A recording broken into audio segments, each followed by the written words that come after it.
मध्यकालीन भारतीय इतिहास की कक्षा में आपका स्वागत। आज मैं आपको बताने जा रही हूँ औरंगजेब की दक्षिण नीति के परिणामों के बारे में।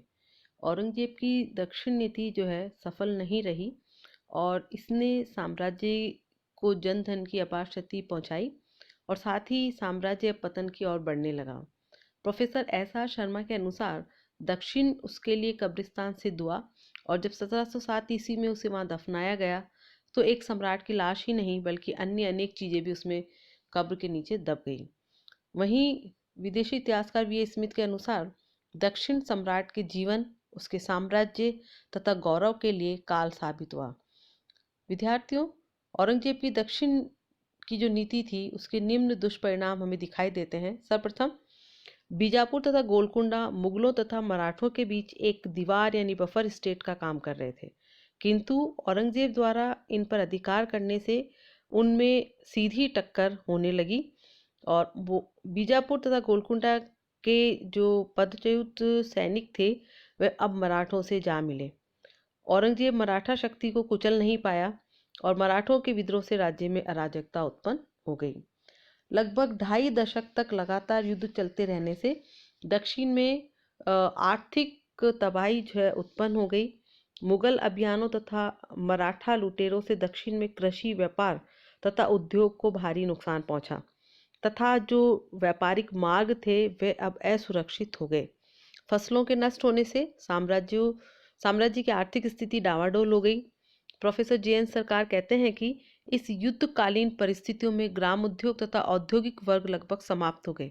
कृषकों तथा मजदूरों को अकाल का सामना करना पड़ा और मुगल सैनिकों को लूटमार तथा स्थानीय कर्मचारियों के अत्याचारों से किसानों की दशा अब दयनीय हो गई।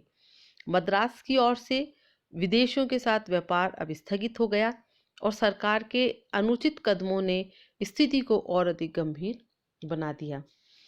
वहीं इस नीति का एक दुष्परिणाम ये भी निकला कि दक्षिण के युद्धों के कारण औरंगजेब को लगभग 25 वर्षों तक दक्षिण में रहना पड़ा, यानी लगभग 1/4 सदी वह जो है दक्षिण में रहा और उत्तर के जो मुगल सैनिक थे उनको भी उसे दक्षिण में बुलवाना पड़ा। अतः उत्तर भारत में अराजकता का वातावरण हो गया।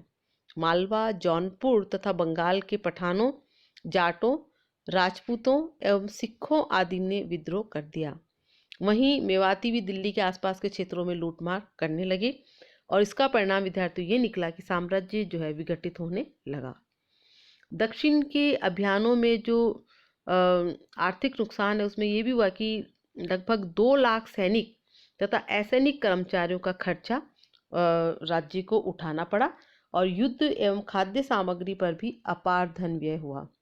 कृषि और व्यापार चूंकि नष्ट हो गया था, इसके कारण राज्य की आर्थिक स्थिति बहुत ज़्यादा खराब हो गई और इस कारण सैनिकों को 3 वर्षों तक तो वेतन ही नहीं मिल पाया। परिणाम ये हुआ कि भूखमरी के कारण वे युद्ध के प्रति उदासीन हो गए। अतः शाही अभियान असफल रहे और जिसकी वजह से शाही प्रतिष्ठा को हानि पहुंची। और एक परिणाम ये भी इस नीति का निकला कि बीजापुर और गोलकुंडा को जब जीत लिया गया तो मुगल साम्राज्य बहुत विशाल हो गया और उसे व्यवस्थित रख पाना अब काफ़ी मुश्किल काम हो गया।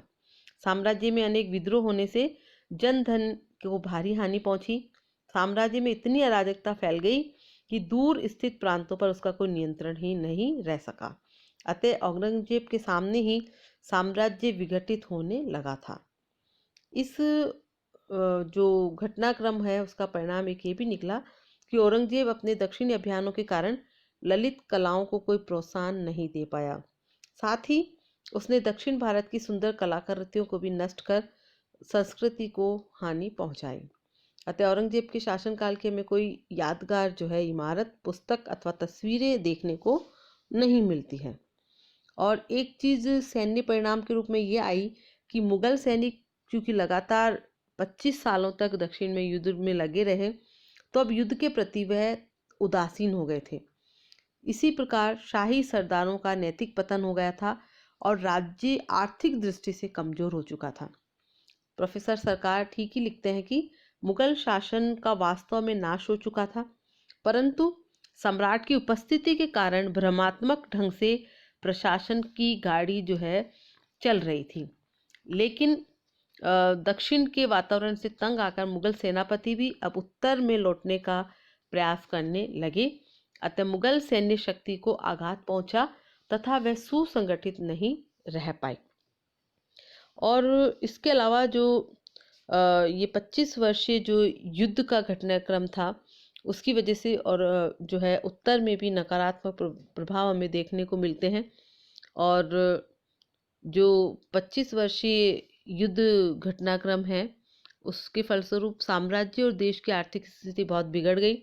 उसका देश पर सर्वव्यापी भयंकर प्रभाव पड़ा जो बहुत समय तक बना रहा। जहाँ कहीं भी सेना पहुंच जाती थी कुछ ही दिनों में वहाँ कोई हरियाली नहीं बचती थी, और उधर जो कुछ भी अपने साथ नहीं ले जा सकते थे मराठे आक्रमणकारी उन सबको नष्ट कर देते थे। और ये पता चलता है कि 1705 ईस्वी में जब औरंगजेब वापस लौटा तब तक सारा देश बर्बाद होकर पूर्णतः वीरान हो चुका था। और लगातार चलने वाले इन युद्धों से साम्राज्य का खजाना जो है बिल्कुल खाली हो चुका था, और साथ ही नागरिक भी जो है काफ़ी दयनीय हालत में आ गए थे। साधारण मजदूरों को एकाएक बेगार और भूख की पीड़ा का सामना करना पड़ा था। साथ ही ऐसी चढ़ाइयों के समय में महामारियां भी फैल गई और उन्होंने भी जो है लोगों को बहुत परेशान किया। दक्षिण की इन लड़ाइयों के कारण लगभग 1 लाख मनुष्य तथा हाथी, घोड़े, ऊंट, बैल आदि सब मिलाकर लगभग 3 लाख जानवर मरते थे। गोलकुंडा के घेरे के समय 1687 ईस्वी में भी अकाल पड़ा। हैदराबाद नगर के घर, नदियां और मैदान सब जगह जो है मुर्दे जो है जमा हो गए। और इसी के साथ साथ जो है बारिश के दौर ने जो है महामारियां उत्पन्न कर दी। और ये कहा गया है कि 1688 ईस्वी में बीजापुर में भयंकर महामारी फैली जिससे 3 महीने में कोई 1 लाख स्त्री पुरुष मारे गए। और 1 पीढ़ी तक युद्ध का जो है परिस्थिति चलती रही जिसके फलस्वरूप आम लोगों के पास कोई संपत्ति ही नहीं बची और अब कोई विरोध करने या किसी भी संकट का सामना कर सकने की शक्ति भी उनमें नहीं रह गई थी। और दक्षिण के युद्ध के परिणाम के विषय में विद्यार्थी यूरोपीय जो यात्री है मनुची, वह लिखता है कि औरंगजेब अहमदनगर वापस आ गया और अपने पीछे सूखे पेड़ और खाली खेत छोड़ आया। उनमें फसल की जगह अब मनुष्यों और पशुओं की हड्डियां दिखाई देती थी। हरियाली की जगह अब उजाड़ और बर्बादी थी। इस प्रकार हम देखते हैं कि विद्यार्थी औरंगजेब की जो दक्षिण नीति है वह उसके और मुगल साम्राज्य दोनों के लिए घातक साबित हुई। नेपोलियन के स्पेन के युद्ध की तरह दक्षिण मुगल साम्राज्य के लिए एक नासूर जो है साबित हुआ और उसकी वजह से जो है मुगल साम्राज्य को आगे चलकर पतन का सामना करना पड़ा। और बीजापुर और गोलकुंडा के मुगल साम्राज्य के विलय से दक्षिण की शक्ति संतुलन जो है वह बिगड़ गया और मुगलों का मराठों से सीधा संघर्ष शुरू हो गया। औरंगजेब यदि बीजापुर और गोलकुंडा को मुगल साम्राज्य में नहीं मिला था तो मराठों पर न केवल उसका दबाव बना रहता बल्कि वे दक्षिण की राजनीति में ही व्यस्त रहते और उन्हें मुगलों से संघर्ष करने का मौका ही नहीं मिलता। औरंगजेब ने मराठों का दमन करने के लिए अपना सब कुछ जो है गंवा दिया मगर वे मराठों के आतंक से मुक्त नहीं हो पाया। अतः उसकी दक्षिण नीति का महत्वपूर्ण परिणाम भारतीय राजनीति में मराठों का एक नई शक्ति के रूप में उदय होना है। दक्षिण के युद्धों में 25 वर्षों तक मुगल साम्राज्य की संपूर्ण आर्थिक शक्ति यानी निष्कर्ष के तौर पर अगर हम देखें कि क्या परिणाम इस नीति के रहे तो 25 सालों तक तो मुगल साम्राज्य की जितनी भी आर्थिक शक्ति है, योग्य अधिकारी हैं, उसके राजकुमार यानी शहजादे, सैन्य शक्ति और स्वयं बादशाह वहां लगा रहा। अतः उत्तर भारत में शासन तंत्र जो है कमजोर हो गया। इस प्रकार औरंगजेब की दक्षिण नीति से दक्षिण भारत तो हाथ से निकला ही, उत्तर भारत में भी अराजकता व्याप्त हो गई। दक्षिण के युद्धों ने शाही कोष खाली कर दिया जिससे सैनिकों को समय पर वेतन नहीं मिला। अतः उन्होंने विद्रोह किए और लूटमार शुरू कर दी जिससे चारों ओर जो है अव्यवस्था उत्पन्न हो गई। सारांश में हम ये कह सकते हैं कि औरंगजेब की दक्षिण नीति राजनीतिक एवं आर्थिक रूप से मुगल साम्राज्य के लिए विनाशकारी साबित हुई और इसके प्रभाव जो है लंबे समय तक मुगल साम्राज्य पे बने रहे और अंततः जो है मुगल साम्राज्य का पतन हो गया।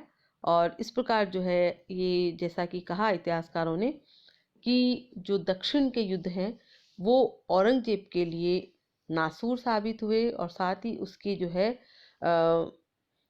पतन का कारण भी बने। धन्यवाद।